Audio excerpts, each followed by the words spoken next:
Rain fell hard on the empty road outside New Busan. The water made rivers in the dirt. Lightning flashed across the dark sky. Thunder shook the air. It was the kind of night when most people stayed inside. Tae-ho Kim was not most people. His truck moved slowly along the muddy road, windshield wipers fighting against the heavy rain. He was tired after a long day at the construction site. All he wanted was to get home, take a hot shower, and sleep. But the storm made driving difficult. Just 5 more miles, he told himself, squinting through the foggy glass. Something moved at the edge of his headlights. At first, Tae-ho thought it was a fallen tree branch. Then it moved again. He slowed the truck. The headlights showed a large figure stumbling along the roadside. It was tall, much taller than any human, with a strange, uneven walk. Tae-ho's first thought was that someone was hurt. He pulled over and peered through the rain. What he saw made him forget to breathe. It wasn't human. Not even close. The creature stood on 2 legs but was covered in scales that caught the light and threw it back in shimmering blues and greens. It had a long tail that dragged in the mud. Its head was shaped like a dragon from old stories with a long snout and small horns on top. "What in the world?" Tae-ho whispered. The creature turned toward the sound of his truck. Its face had no eyes, just smooth scales where eyes should be. No, that wasn't right. Looking closer, Tae-ho could see the eyes were there but covered with a milky film. The creature was blind. It reached out with clawed hands, feeling the air in front of it. Then it stumbled and fell to one knee in the mud. Tae-ho watched, frozen in his seat. His mind raced. An alien, it had to be. There had been news about alien visitors for years now, but they always dealt with the government. They never wandered alone on back roads during storms. The creature tried to stand but slipped again. It made a sound. A sad chirping noise that somehow cut through the rain and went straight to Tae-ho's heart. "This is crazy," he muttered, but he was already reaching for his raincoat and the emergency kit he kept under the seat. His mother had always told him to help those in need. She hadn't specified that they needed to be human. Tae-ho stepped out into the rain. It soaked him immediately, cold water running down his neck despite the coat. He approached slowly, not wanting to scare the creature. "Hello?" he called. "Do you need help?" The dragon-like being turned its head toward his voice with surprising accuracy. It made a series of clicking sounds, then a low rumble. "I don't understand you," Tae-ho said, now just a few steps away. "But you're going to freeze out here." The creature was shivering. Up close, Tae-ho could see cuts on its scales and what looked like burns on its arms. Its clothes, some kind of harness with pouches, were torn and dirty. Tae-ho took a deep breath and held out his hand, palm up, the way you might approach a stray dog. "I'm not going to hurt you." The creature flinched at first. Then it leaned forward, sniffing the air between them. After a moment, it extended its own hand. A 4-fingered claw with scales that faded from green to blue. When their hands touched, Tae-ho felt a jolt of surprise. The scales were warm and smooth, not cold and rough as he had expected. The creature chirped again, this time sounding less sad. "My name is Tae-ho," he said, pointing to himself even though he knew the gesture was useless to a blind being. "I'm the foreman at the construction site down the road." The creature tilted its head, listening. Then it tapped its chest with its free hand and made a sound that Tae-ho could almost repeat. "Kir," he tried. The creature nodded vigorously, tapping its chest again. "Kir," it repeated more clearly this time. "Okay, Kir," Tae-ho said, feeling strangely calm despite the impossibility of the situation. "Let's get you somewhere dry." He gently tugged on Kir's hand, leading the alien toward his truck. Kir moved cautiously, feeling each step with its feet before putting weight down. When they reached the truck, Tae-ho opened the passenger door. "In here," he said, guiding Kir's hand to the doorframe. Kir hesitated, head moving back and forth as if trying to understand the shape of the truck through sound or smell. Then, with surprising grace for its size, it folded itself into the passenger seat. The tail was a problem. It stuck out the door until Kir curled it around its feet. Tae-ho closed the door and ran back to the driver's side, his mind racing. What was he doing? Picking up an alien hitchhiker was probably illegal in a dozen different ways. The Earth Galactic Relations Act had strict rules about unauthorized contact with extraterrestrials. But as he got back in the truck and looked at the shivering creature beside him, he knew he couldn't have left it in the rain. "I have a trailer at the construction site," he said, starting the engine. "It's not much, but it's dry and warm. We can figure out what to do next once we're there." Kir turned toward his voice and made a sound that somehow seemed like agreement.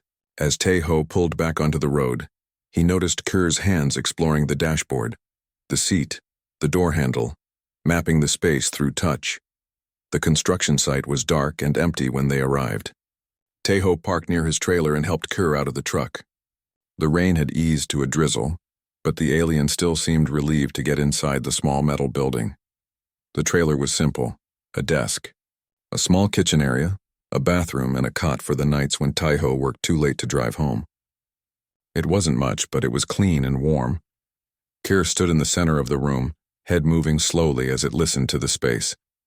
Then it began to walk carefully around the perimeter, one hand trailing along the wall, the other extended forward. It was creating a mental map, Tae-ho realized. "Are you hungry?" Tae-ho asked, opening his small refrigerator. "I have some food. I don't know what you eat, though." Kerr paused its exploration and turned toward him. It reached into one of the pouches on its harness and pulled out a small device.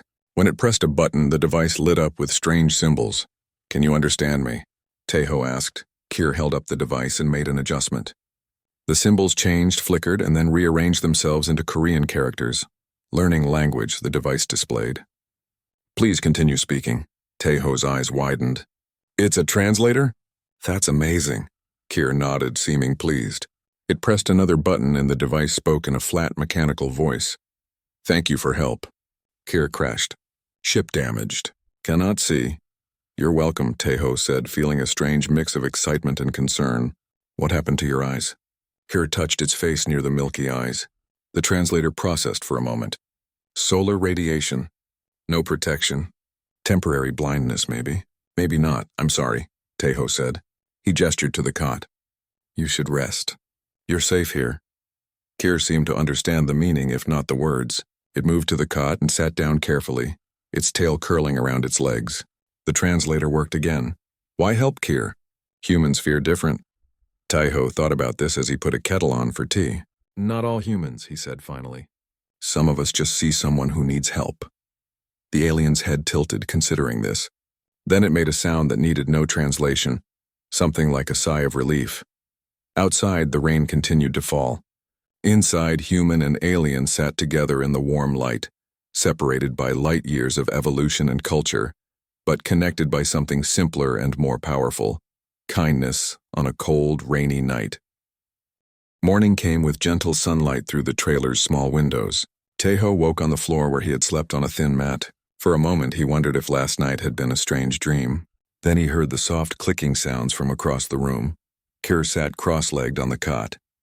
The alien's scales caught the sunlight, changing from deep blue to bright green as it moved. Its clawed hands worked with small tools on the translator device. "Good morning," Tae-ho said, sitting up. Kerr's head turned toward his voice. The milky film over its eyes seemed less thick in the daylight, but still clouded. "Morning good," the translator spoke in its flat voice. "Sleep well?" "Well enough," Tae-ho said, stretching his back. The floor had not been kind to him. "How about you?" "First safe sleep since crash," Kerr replied. The translator was working better now, forming more complete sentences. "Thank you, Tae-ho," Tae-ho smiled. "You're welcome. Are you hungry?" He moved to the small kitchen area and opened his refrigerator. "I have eggs, rice, some fish." Kerr perked up at the last word. "Fish? Raw fish?" "Yes, I have some salmon." "I was going to make sushi this weekend." Kerr eat raw meat. "Fish good." Tae-ho took out the package of salmon and placed some on a plate for Kerr. He made rice and eggs for himself. They ate together at the small table, an odd pair sharing a quiet breakfast. "I need to go to work soon," Tae-ho said, checking his watch. "The construction crew will be here in an hour. You should stay inside. It might not be safe if others see you." Kerr nodded, understanding. "Humans fear different," the alien repeated from last night. "Some do," Tae-ho admitted. "And there are rules about contact with people like you. I could get in trouble." Kerr's head lowered. "Kerr, sorry. We'll leave when can." "No, that's not what I meant," Tae-ho said quickly. "You can stay. I want to help, but we need to be careful." He looked at Kerr more closely in the morning light. The alien scales were dull in some places, and there were still visible injuries from whatever crash had happened. "What exactly happened to you?" Tae-ho asked. "You said you crashed?" Kerr set down the last piece of fish and wiped its claws on a napkin with surprising neatness. The translator processed for a moment before speaking. "Kerr is scout ship pilot. Small ship, just Kir alone, looking for new trade routes near Earth. Solar storm came fast. No warning. Ship systems failed. Eyes burned by light flash. Ship crashed in mountains north of here. You walked all the way from the mountains? Tejo asked, surprised. That's at least 20 miles. Walked 3 days, Kir confirmed. Emergency beacon broken. No way to call home ship. Used smell and sound to find road. Hope for help. Tejo shook his head in amazement. That's incredible. To navigate so far while blind. Kir made a sound that the translator didn't catch, but it seemed like modesty. Vosh people are navigators. Born to find way. Vosh? Is that what your species is called? Yes, Vosh from Voshka system. Traders and explorers for many thousand years. New to Earth region. Tejo had so many questions, but a glance at his watch told him time was running short. I have to get ready for work. Will you be okay here alone? There's more food in the refrigerator and water in the tap. Kir nodded. We'll be quiet. We'll fix translator more. Maybe fix emergency beacon if have right tools. What kind of tools do you need? Tejo asked, pulling on his work boots. Kir reached into one of its harness pouches and pulled out a damaged device about the size of a smartphone. Parts of it were melted and a crystal component was cracked. Need metal tools, small size, and power source. Earth batteries maybe work, Tejo thought for a moment. I have some precision tools in my work locker, and I can bring batteries from the supply room. Will that help? Kir's face changed in a way that Tejo was starting to recognize as a smile, though on the dragon-like face it looked more like a baring of teeth. Yes, very help. Thank you. Just stay inside and keep quiet, Tejo said, grabbing his hard hat. I'll check on you during lunch break. As he stepped outside, Tejo felt a strange mix of worry and excitement. He had an alien hiding in his trailer. It was dangerous, probably illegal, and definitely the most interesting thing that had ever happened to him. The workday passed slowly. Tejo supervised his crew as they poured concrete foundations for the new orbital shuttle factory. The work was routine, but today he found it hard to focus. His mind kept drifting back to the trailer and its unusual guest. During his lunch break, Tejo slipped away from the other workers. He grabbed his toolbox from his locker and took a package of batteries from the supply room. When he entered the trailer, he found Kir sitting on the floor surrounded by small mechanical parts. How's it going? Tejo asked, setting down the tools and batteries. Kir's head lifted. Better now. Translator working good. Learning more Korean words. I can see that, Tejo said with a smile. Your sentences are much clearer. He sat down across from Kir and opened his toolbox. I brought the tools. What do you need? Kir's clawed hands moved with surprising gentleness over the tools, feeling each one. This good, the alien said, selecting a small pair of needle-nose pliers. And this. A precision screwdriver joined the pliers. Can you fix your beacon? Tejo asked. Kir made a sound that seemed uncertain. Maybe crystal damaged. Need special material to repair. But can try. Tejo watched as Kir began working on the beacon. Despite being unable to see, the alien's hands moved with confidence, guided by touch and memory. It was fascinating to watch. How long have you been a pilot? Tejo asked. 20 Earth years, Kir replied, not pausing in its work.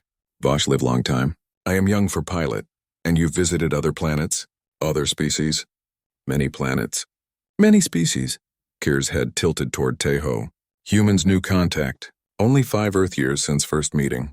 Still learning about humans. Tejo nodded, then remembered Kir couldn't see the gesture. What do you think of us so far? Kir was quiet for a moment, hands still working on the beacon. Humans interesting. Very different from each other. Some fear new things. Some welcome. Some kind like Tejo. Tejo felt his face warm at the compliment. I'm just doing what anyone would do. No, Kir said firmly. Not what anyone would do. Special thing. Before Tejo could respond, his phone buzzed. His lunch break was over. I have to go back to work, he said, standing. Will you be okay until evening? Yes, we'll work on beacon. Maybe sleep more. Still tired from long walk. I'll bring dinner when I come back, Tejo promised. And maybe some clothes. Your, scales stand out a bit. Kir made the tooth-bearing smile again. Human clothes for dragon. Funny picture. Tejo laughed. Very funny. But safer for both of us. As he headed back to work, Tejo realized something had changed. This morning, he had been helping a stranded alien.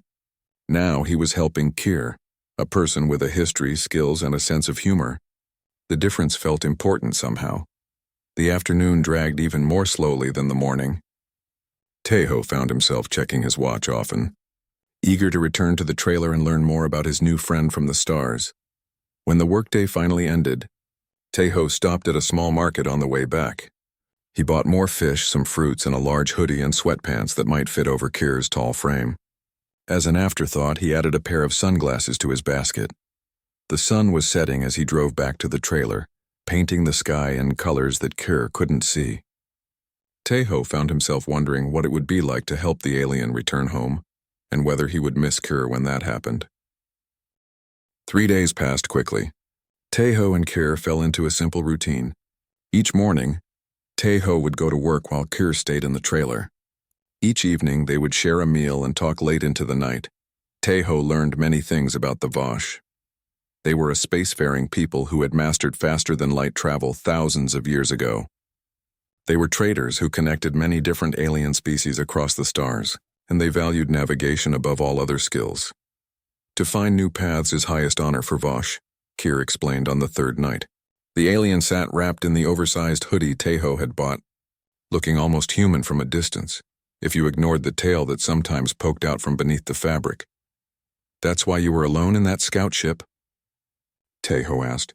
He was fixing a leaky pipe under the sink, his voice echoing in the small space.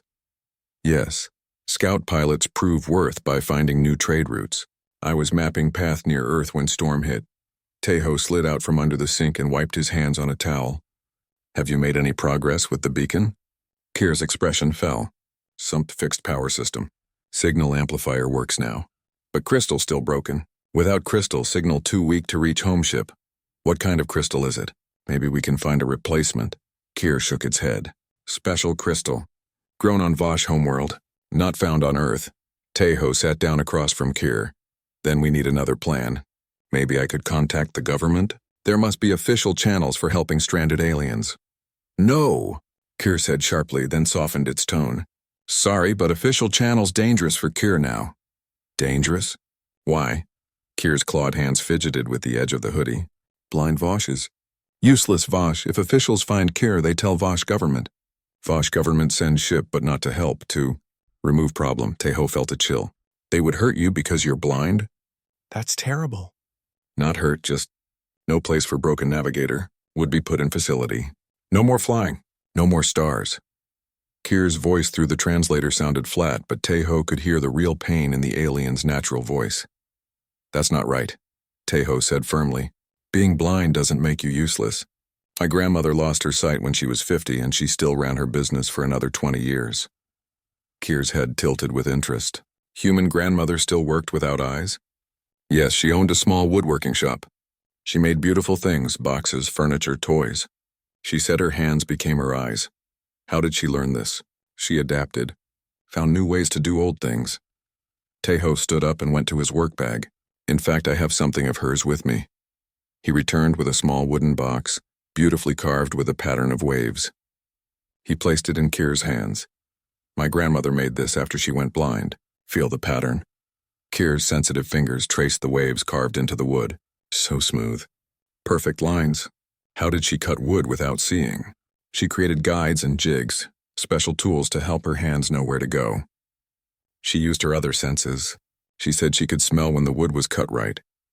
Kier was quiet for a long time, claws gently exploring every detail of the box. Finally, the alien spoke. "Your grandmother was wise. Vosh should learn from humans." Tejo smiled. "Maybe you could be the one to teach them. Show them that being blind doesn't mean you can't navigate." "How?" Kier cannot see stars now. Tejo thought for a moment. "You navigate by other means. Like you did when you walked from the mountains. You used sound and smell, right?" Kier nodded slowly. "Yes, and air pressure. Temperature changes. Many signs tell direction if you listen. See? You're already adapting. Maybe you could develop new navigation methods that don't rely on sight." For the first time since they'd met, Kier seemed truly hopeful. The alien's scales brightened, shifting from dull blue to vibrant teal. "Maybe possible," Kier said. "But first must fix beacon. Must contact ship." Tejo nodded. "I have an idea about that. My friend Ji Young works in the communications department at the construction company. She's brilliant with electronics. Maybe she could help." Another human. Kerr sounded nervous. Can trust? Ji Young is the most trustworthy person I know, and she loves a challenge. I think she'd be excited to help an alien. Kerr considered this. Okay, trust Taeho's judgment. Great, I'll call her tomorrow. Taeho yawned, suddenly aware of how late it was. We should get some sleep. As Taeho prepared for bed, Kerr continued to hold the wooden box, fingers tracing the wave pattern over and over. Taeho, the alien said softly. Thank you. For what? For seeing Kerr, not just blind alien. Person with value. Taeho felt a lump in his throat. That's what friends do, Kerr. They see each other. The next day at work, Taeho found Ji Young during the lunch break. She was sitting alone in the communications office, eating a sandwich while typing on her computer. Hey, Ji Young, Taeho said, closing the door behind him. Do you have a minute? Ji Young looked up and smiled. She was small, with short black hair and bright, intelligent eyes. For you, always. What's up? Taeho took a deep breath. I need your help with something. But it's complicated and secret. Ji Young raised an eyebrow. Now I'm interested. What kind of secret?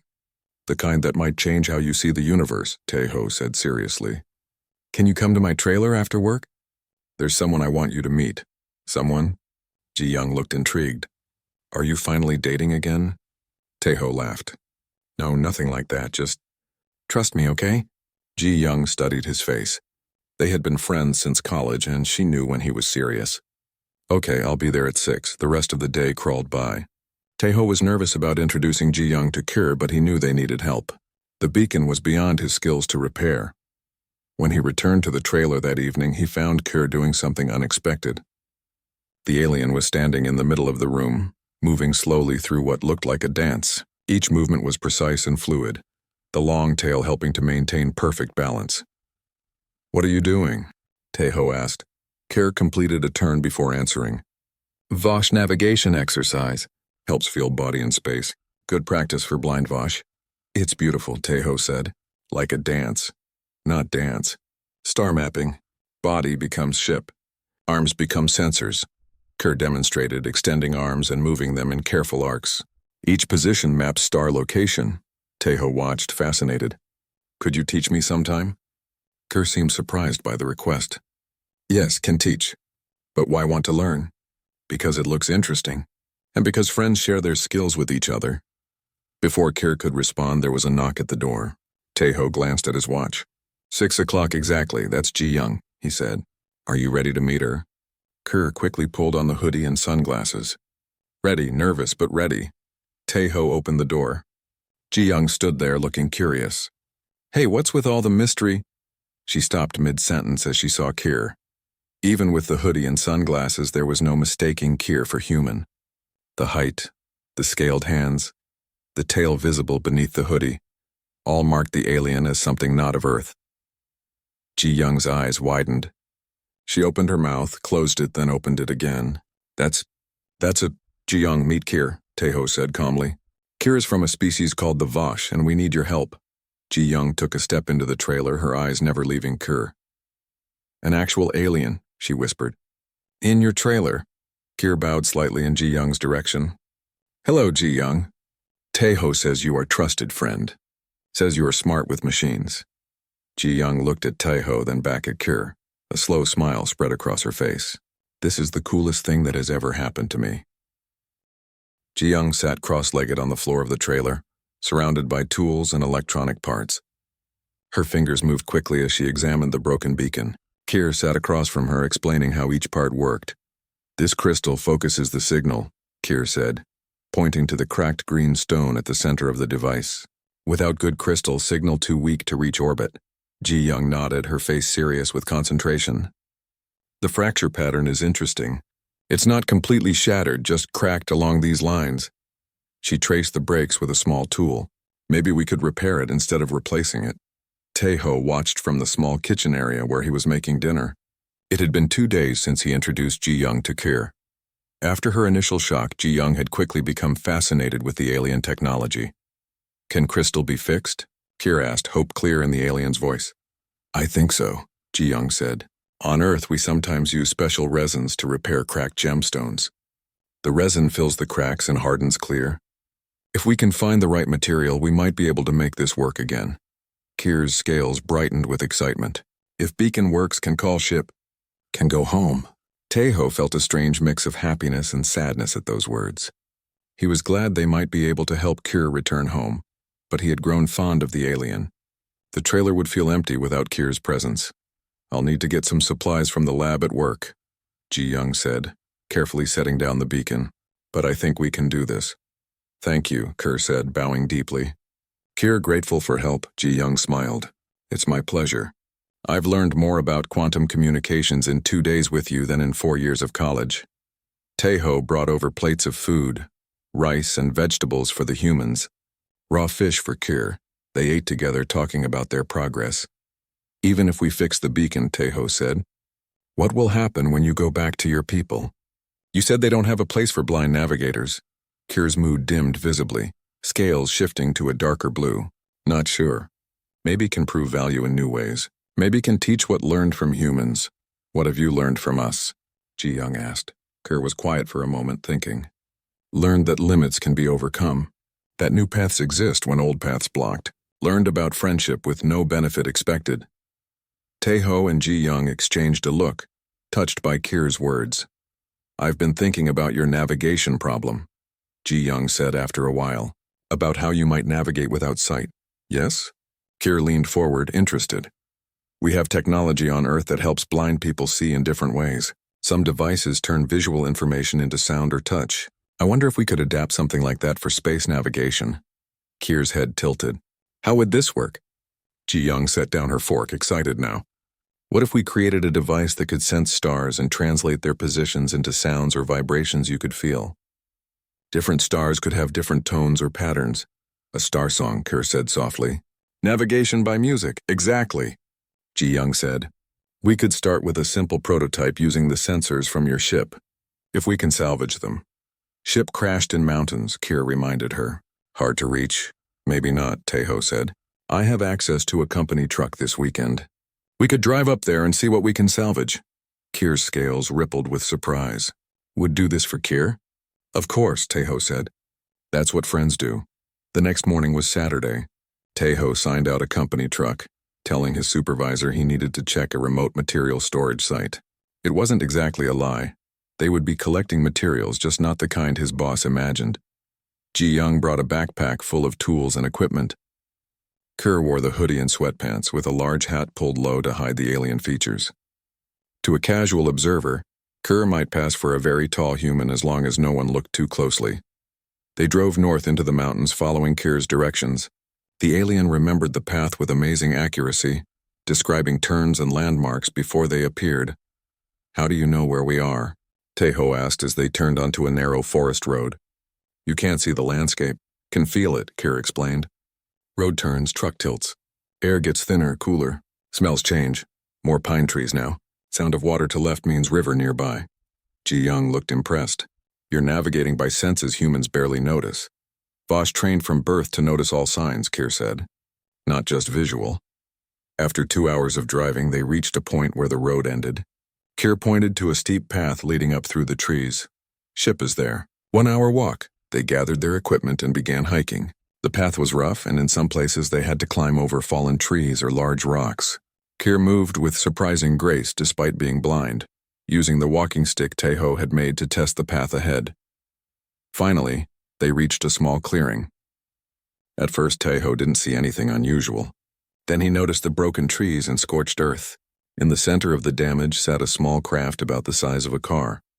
Its sleek shape reminded Tejo of a manta ray, with swept-back wings and a pointed front.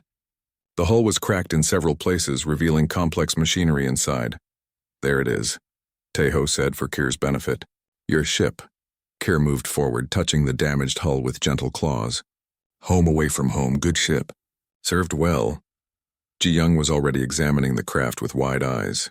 This technology is amazing. Look at these sensor arrays. They spent the next few hours carefully removing parts that Ji Young thought might be useful. Kier guided them, explaining what each component did and how to safely disconnect it. By mid-afternoon, they had filled 2 backpacks with salvage technology. This should be enough, Ji Young said, closing her pack. We have the main sensor array, the neural interface module, and some power cells that still work. Good, Kir said, patting the ship one last time. Thank you, old friend. As they hiked back to the truck, Tejo noticed Kir seemed more confident, moving faster and with greater certainty. The alien was adapting to blindness, finding new ways to navigate the world. Back at the trailer, Ji-young spread the salvage parts on the floor. Okay, I have an idea for how to build this. The sensor array can detect stellar radiation. We'll connect it to the neural interface but modify it to create sound patterns instead of visual data. Can this work? Kir asked. In theory, yes. It won't be the same as seeing, but it could give you a new way to sense the stars. Ji-young picked up a small device that looked like a headband. This neural interface is designed to connect directly to your brain. We'll reprogram it to translate star positions into sounds. Like music, Kir said, touching the device. Each star its own note. Exactly, Ji-young said. It will take time to learn the patterns, but your brain should eventually interpret them as naturally as sight. Tejo watched as Ji-young and Kir began working on the device. They made an odd pair, the small human woman and the tall alien dragon, but they worked together seamlessly, each contributing their unique knowledge. Over the next 3 days, they barely slept. Ji-young took time off work, claiming illness. Tejo did the same. They focused entirely on building what Ji-young called the Starsong device. On the evening of the 3rd day, they were ready to test it. The device now looked like a slim headset with small sensors that extended backward from the ears. Are you ready? Ji-young asked, holding the device. Kir sat very still, scales shifting nervously between blue and green. Ready? Nervous but ready. Ji-young carefully placed the headset on Kir, adjusting it to fit around the small horns. I'm turning it on now. Start with just one sensor active. It's pointed at the sky through the window. She pressed a button. Kir gasped. Can hear it. Can hear Starsong. What does it sound like? Tejo asked. Beautiful, Kir whispered. Each star different tone. Bright stars loud, dim stars soft.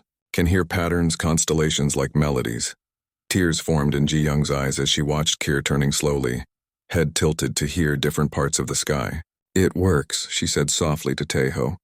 It really works. Kir reached out, clawed hands gently touching Ji-young's face, then Tejo's. Thank you. Given Kir new eyes, new way to see stars. In that moment, Tejo realized they had done more than help a stranded alien. They had changed a life and perhaps the relationship between two species forever. 1 week had passed since they created the Starsong device. Kir wore it constantly, learning to interpret the sounds it made. The alien moved with new confidence, no longer feeling walls to navigate the trailer. It's amazing how quickly you've adapted, Tejo said as they ate breakfast together. You move like you can see again.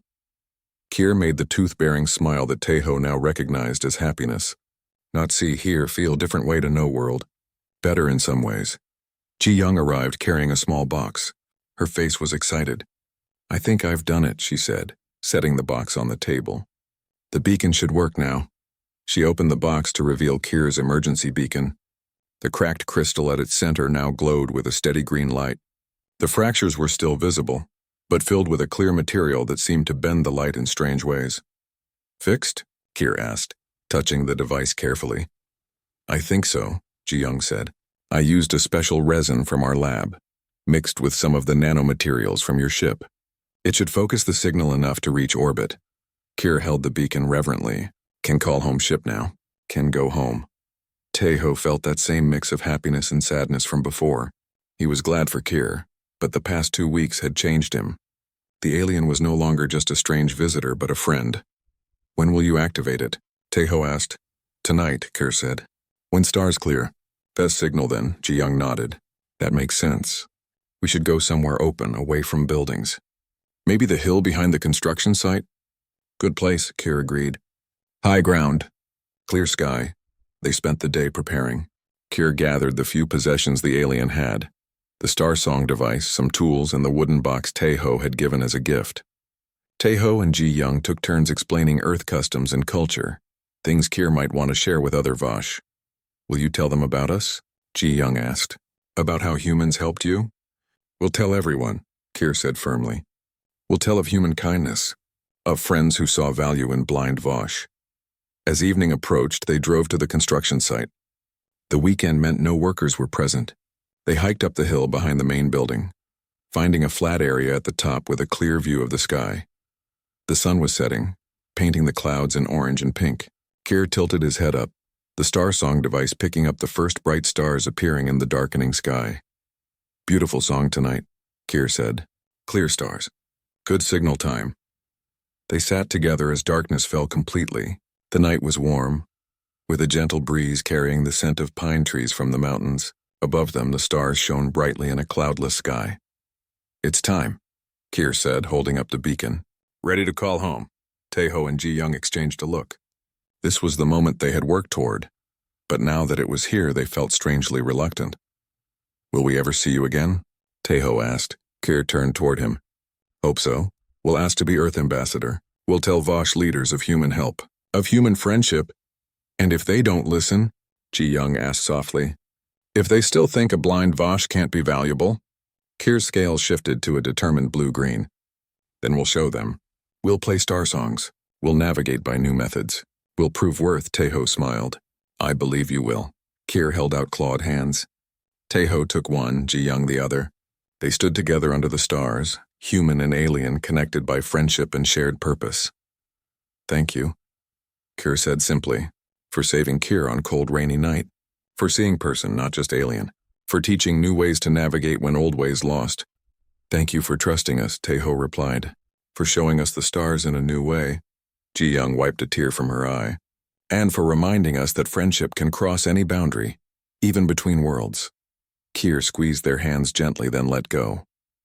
The alien held up the beacon and pressed a sequence of buttons. The crystal glowed brighter, pulsing with green light. A soft humming filled the air. "Signal sent," Kier said. "Now we wait." They sat down on the grass, looking up at the stars. Kier began to tell them stories of Vosh constellations, describing the shapes through sound patterns that the humans couldn't hear but could imagine. "That bright star," Kier said, pointing with surprising accuracy, "is center of Pathfinder constellation. Vosh navigators follow its light for 1,000 years. What will you tell the other Vosh about Earth?" Ji-young asked. "We'll tell truth. Earth has much to teach. Humans find new paths when old paths blocked. Adapt, change, grow stronger from challenges. Not all humans are like that," Taeho said honestly. "Some fear difference. Some reject change. Same with Vosh," Kier replied. "But best of both species look forward, not back. This is why Vosh and humans should be friends." As they talked, a new light appeared in the sky. At first, Taeho thought it was a satellite. Then he realized it was growing larger, moving with purpose. "Kier," he said, pointing, "I think your ship is here." Kier tilted his head, the star song device picking up the new object. "Yes, Vosh ship, coming fast." The light grew brighter, resolving into a sleek vessel much larger than Kier's scout ship. It slowed as it approached, hovering silently above the hill. A beam of soft blue light extended down from its belly. "Transport beam," Kier explained, standing. "We'll take Kier to ship." Taeho and Ji-young stood as well, watching with wonder and sadness as the moment of goodbye arrived. "I wish you could stay longer," Ji-young said. "There's so much more we could learn from each other." "We'll return," Kier promised. "As ambassador if allowed. As friend if not." The alien reached into a pouch and pulled out two small devices that looked like simple bracelets. "Gifts for friends. Communication devices. Short range only, but if Kier returns to Earth, can call you." Taeho took one, slipping it onto his wrist. Ji-young did the same with the other. The bracelets adjusted themselves, fitting perfectly. "We'll be waiting," Taeho said. "However long it takes." Kier stepped forward and did something unexpected. The alien hugged them both, awkwardly but with genuine feeling. Taeho felt the warmth of Kier's scales, the gentle strength in the alien's arms. "Goodbye for now," Kier said, stepping back. "Not forever."